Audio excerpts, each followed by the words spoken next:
كلنا عارفين ان الكبده ما بتتغسلش. تعالوا النهارده نعملها بطريقه حلوه قوي.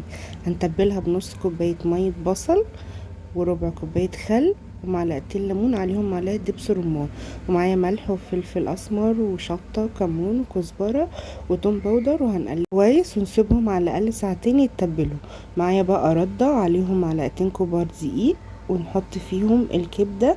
واهم حاجة عشان القشرة تمسك كويس معانا ان احنا نضغط كويس قوي على الكبدة بالشكل ده كده من الناحيتين، ونضغط كويس قوي. وبعد كده نسيبها شوية في التلاجة.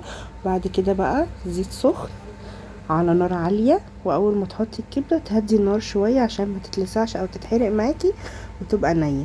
هي عموما الكبدة ما بتاخدش سوا خالص على النار.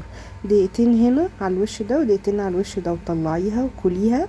رشي كده رشة ملح ورشة كمون، وحطيها بقى في عيش، كليها برز اصفر تحفة وتجنن.